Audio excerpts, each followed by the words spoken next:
자, 2040년 지금 태어난 우리 아이가 대학에 갈 때쯤인데요. 학자금이 과연 얼마나 필요할까요? 예전처럼만 투자해서는 안 된다는 얘기 많이 들으셨을 텐데 맞습니다. 세상이 바뀌었거든요. 그래서 오늘은 이 변화된 금융 환경에 딱 맞는 우리 아이 미래를 위한 현실적인 장기 투자 계획 어떻게 세워야 할지 그 얘기를 좀 해보려고 합니다. 가장 먼저 우리가 딱 마주해야 할 현실적인 문제부터 한번 짚어볼게요. 지금 태어난 아이가 대학 갈 때면 한 20년 뒤잖아요. 그때 4년제 대학 학비 과연 얼마나 될까요? 이게 그냥 먼 미래 얘기지가 아니라 바로 지금 우리가 목표로 잡고 준비해야 할 아주 구체적인 금액이라는 거죠. 자, 놀라지 마세요. 대략적인 추정치가 약 35만 달러입니다. 이걸 지금 환율로 계산하면 4억 원이 훌쩍 넘어가요. 이 숫자 어떠세요? 우리가 앞으로 마주할 도전이 얼마나 큰지 딱 보여주는 거죠. 솔직히 그냥 월급 모아서 저축만 해서는 거의 불가능에 가까운 목표예요. 바로 이게 문제입니다. 예전처럼 그냥 주식 좀 사고 채권 좀 사서 묻어두면 알아서 자산이 불어나던 시대? 이제 그런 호시절은 사실상 끝났다고 봐야 합니다. 그러니까 예전 그 낡은 투자 방식으로는 우리 아이의 미래를 책임지기가 정말 어려워졌다는 뜻이죠. 아니 그럼 도대체 뭐가 문제냐고요? 바로 이겁니다. 기대 수익률이 낮아졌다는 새로운 현실. 우리가 이걸 받아들여야만 해요. 앞으로 우리가 투자하면서 마주하게 될 어쩌면 가장 큰 도전 과제가 바로 이거일 겁니다. 자, 그럼 가장 대표적인 거의 국민 포트폴리오라고 불렸던 거 있잖아요. 주식 60, 채권 40. 이른바 20-40 포트폴리오. 정말 안전하다고들 믿어왔는데 과연 이 전통적인 방법이 앞으로 20년 동안 우리 돈을 목표치까지 불려줄 수 있을까요? 한번 진지하게 생각해봐야 합니다. 자, 이 자료를 한번 보시죠. 이게 정말 중요한데요. 퀀트 투자로 아주 유명한 세계적인 자산운용사 AQR에서 내놓은 전망 보고서입니다. 다른 거 다 떠나서 여기 맨 오른쪽에 글로벌 60 나식 보이시죠? 앞으로 5년에서 10년 동안 기대할 수 있는 실질 수익률이 고작 3.4%밖에 안 된다는 거예요.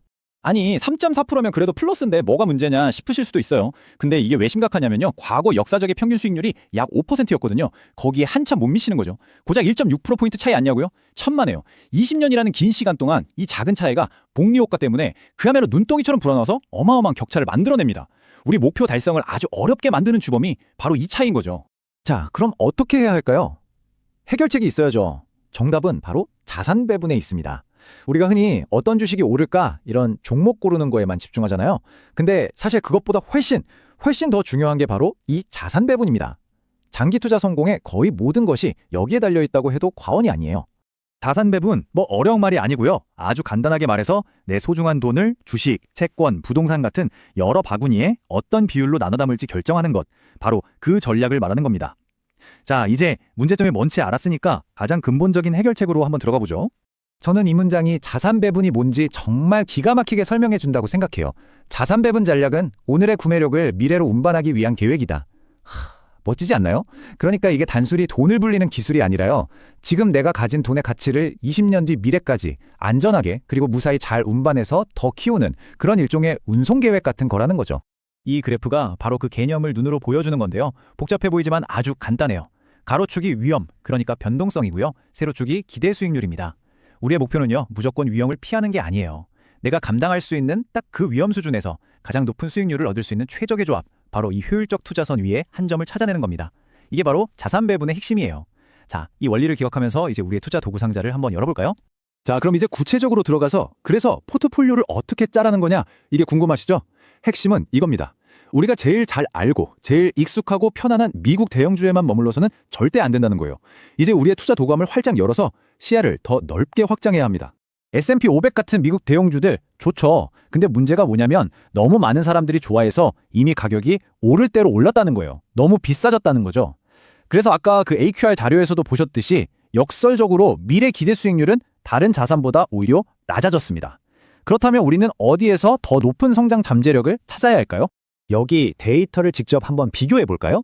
미국 대형주의 기대 수익률은 3.9%인데 반해서 아직 성장할 여력이 많이 남은 미국 소형주는 5.1%로 예상됩니다. 당연하죠. 소형주는 아직 성장 초기 단계에 있으니까 앞으로 커나갈 공간이 훨씬 큰 거거든요. 이게 20년 뒤에는 정말 무시 못할 격차를 만들어낼 겁니다. 자, 이번엔 시야를 미국 밖으로 전 세계로 한번 넓혀볼까요? 보세요. 신흥국 주식 역시 기대 수익률이 5.1%로 미국 소형주랑 똑같이 높게 나옵니다. 왜일까요? 이 나라들은 선진국보다 경제 성장 속도가 빠르고 또 젊은 인구가 많잖아요. 장기적인 성장 잠재력이 그만큼 풍부하다는 뜻입니다. 이것만 봐도 왜 분산 투자를 해야 하는지 너무 명확해지죠.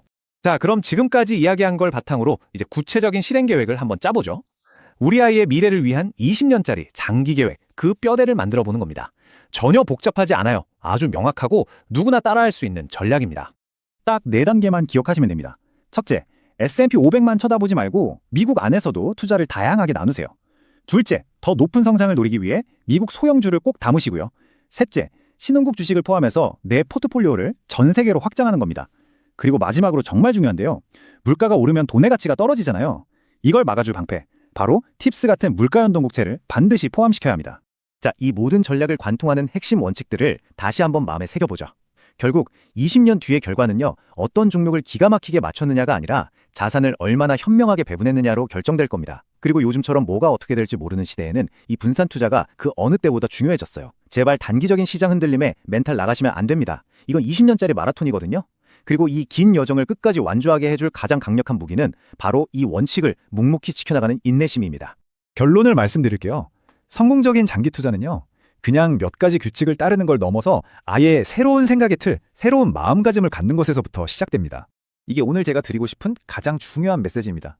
앞으로 20년 동안 여러분의 투자 성패는요. 지금 핫하다는 지식을 잘 고르는 능력이 아니라 얼마나 원칙에 충실한 전략적 자산 배분을 하느냐에 달려있을 겁니다. 더 이상 투기에 기대지 마시고 이제는 전략으로 승부하셔야 합니다. 우리 아이의 미래를 위한 이 20년의 여정은 바로 오늘 시작됩니다. 거창한 계획부터 세울 필요 없어요. 아주 작은 것부터 시작하면 됩니다. 자, 여러분의 첫걸음은 무엇이 될까요? 오늘 이 이야기가 그 소중한 첫걸음을 떼는데 작은 용기가 되었으면 좋겠습니다.